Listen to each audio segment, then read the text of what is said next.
नमस्कार। आइए सुनते हैं विशंभर नाथ शर्मा कौशिक जी की लिखी कहानी मूछें। ठाकुर विश्वनाथ सिंह उन लोगों में से थे जिनकी यह धारणा थी कि पुराने रीति रिवाज, आचार विचार सब उत्तम और निर्दोष हैं और आधुनिक सभ्यता यदि पूर्णांश में नहीं तो अधिकांश दोषपूर्ण है। जिन बातों के वह बहुत ही भक्ति थे उनमें कदाचित मूछ ही प्रमुख थी। पुरुषों के लिए मूछ को वह उतना ही आवश्यक समझते थे जितना कि बैल के लिए सींग।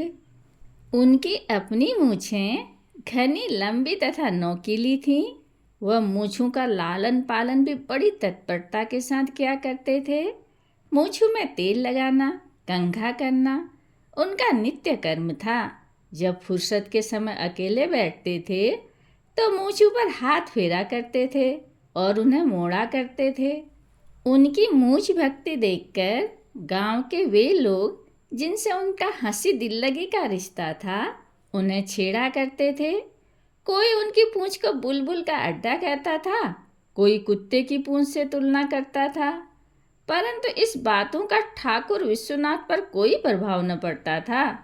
उनका ख्याल था कि लोग ईर्ष्यावश ऐसा कहते हैं। विश्वनाथ सिंह जमींदार थे। जिस गांव में वह रहते थे उसी गांव के 4 आने के वह जमींदार। शेष 12 आने में अन्य कई जमींदार थे। संध्या का समय था। विश्वनाथ सिंह के पास उनके कुछ मित्र तथा अन्य लोग बैठे हुए थे। ठाकुर साहब बात कर रहे थे और साथ ही मूछों पर हाथ फेरने तथा मरोड़ने का कार्य भी करते जा रहे थे। सहसा उनका एक समवयस्क बोल उठा, यह मूछें काहे धर धर मरोड़ रहे हो? अब बूढ़े होने को आए, अब मूछ मरोड़ने का समय नहीं रहा। हूँ, बूढ़े होने आए तो क्या हुआ, हैं तो मर्द ही, जनाने तो नहीं हो गए। ठाकुर ने अकड़ कर कहा। तो क्या जिनके मूछ होती है वे ही मर्द होते हैं? एक ने प्रश्न किया। और नहीं तो बिना मूछ का भी कोई मर्द है? सुनो कवि क्या कहता है। कहते हैं, बिना कुचन की कामिनी, बिना मूछ का जवान, ये तीनों फीके लगे, बिना सुपारी पान, समझे भोदूमल। हाँ, तो यह जवान के लिए कहा गया है। आप अब जवान कहाँ रहे? अरे, जवान से यहाँ मर्द से मतलब है, बुढ़े और जवान से मतलब नहीं है। जरा कविताई समझा करो। मूछ से बढ़कर मर्द को कोई और शोभा नहीं देता। पुराने जमाने में मूछ का बाल गिरवी रखा जाता था। हमारे बाबा पर एक दफ़ा बड़ी मुसीबत पड़ी। एक महाजन से रुपया मांगा तो उसने कहा, कोई चीज़ गिरों धर दीजिए। उस वक़्त हमारे बाबा की ऐसी हालत थी कि घर में ऐसी कोई चीज़ नहीं थी जिसे गिरों धरते।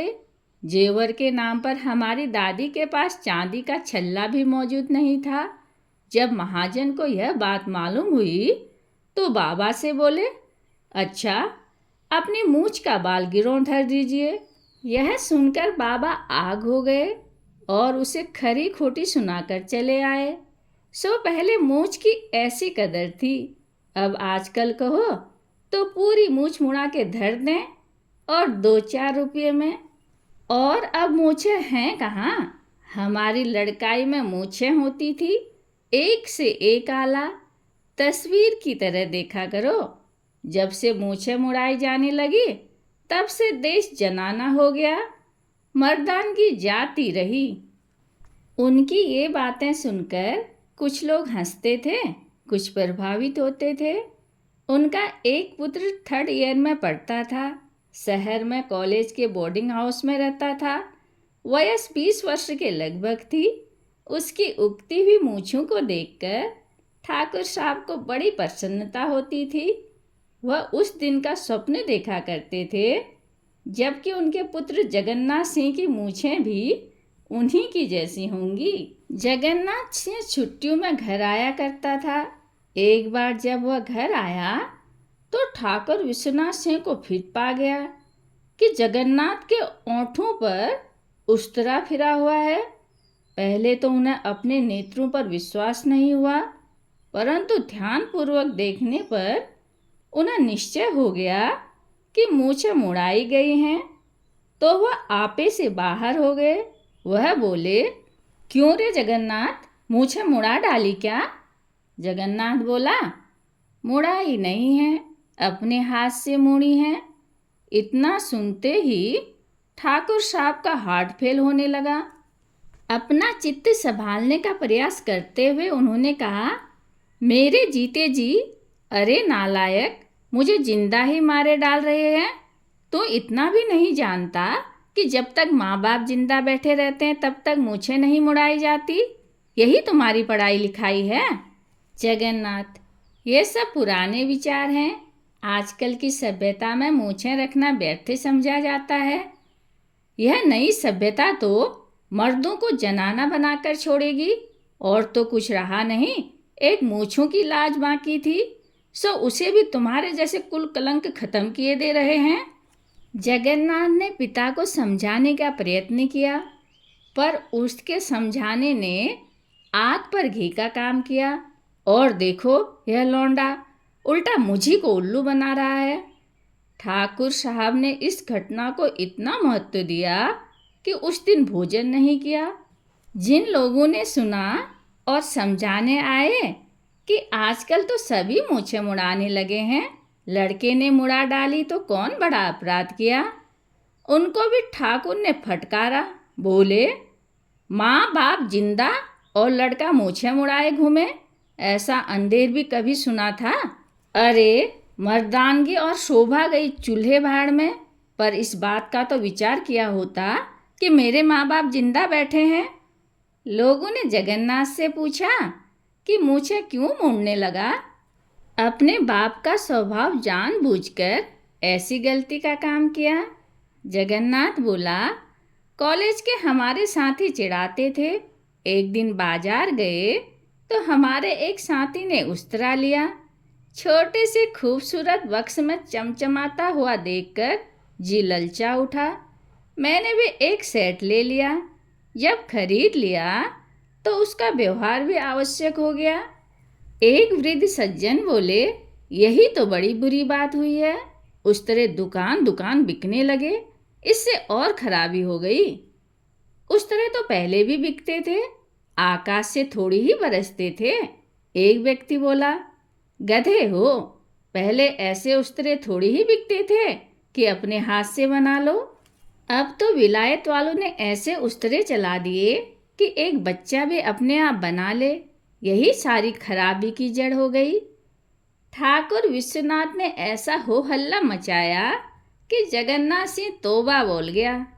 उसने निश्चय कर लिया कि पिता के जीवन काल में मूछें कभी नहीं मोड़ेगा। ठाकुर विश्वनाथ और उनके गांव के अन्य जमींदारों में चलती ही रहती थी। एक दिन उनके एक काश्तकार ने आकर शिकायत की, ठाकुर, हमारे खेत की मेड़ के पास एक शीशम का पेड़ है, उसे बलभद्र सिंह कटा रहे हैं। क्यों? ठाकुर ने पूछा। जबरदस्ती। और क्यों? जगह जमीन आपकी है, वह कटाने वाला कौन है? ठीक बात है, क्या अभी कटा रहा है? हाँ, उसके आदमी कुल्हाड़ी लेकर आ गए हैं। यह सुनकर ठाकुर विश्वनाथ अपने कुछ आदमियों को लेकर चले। शीशम के पेड़ के पास पहुंचने पर उन्होंने देखा कि पेड़ पर कुल्हाड़ी चल रही है। पास ही जमींदार हनुमान सिंह खड़े हैं। यह देख विश्वनाथ बोले, बस खबरदार, अब कुल्हाड़ी न चले, नहीं अच्छा न होगा। क्यों न चले कुल्हाड़ी? हनुमान सिंह ने पूछा। पेड़ हमारी जगह में है, कुछ घास तो नहीं खा गए? यह तुम्हारी जगह है, तुम्हारी जगह वहाँ खत्म हो जाती है। इस पर कहासुनी होने लगी। हनुमान सिंह बोले, तो खैर, आपकी जगह सही, आपको जो करना है सो कर लीजिए, हम तो पेड़ कटवाएंगे। विश्वनाथ सिंह बोले, पेड़ कटवाना दिल लगी नहीं है, लाशें गिर जाएंगी।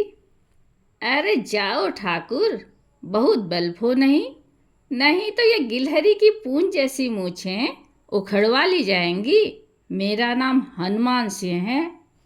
इतना सुनते ही विश्वनाथ सिंह आग हो गया। अपने आदमियों से बोले, मारो सालों को। उनके साथ के आदमियों में से एक प्रमुख व्यक्ति बोला, ठाकुर, पहले यह निश्चय कर लेना कि जगह तुम्हारी है। ऐसे फौजदारी करने से कोई नतीजा नहीं। तब तक पेड़ तो कट जाएगा। विश्वनाथ ने कहा, कट जाने दो। अदालत से पेड़ के दाम मिलेंगे, हर्जाना मिलेगा। अदालत की लड़ाई लड़ो, फौजदारी करने में मामला उल्टा हो जाएगा।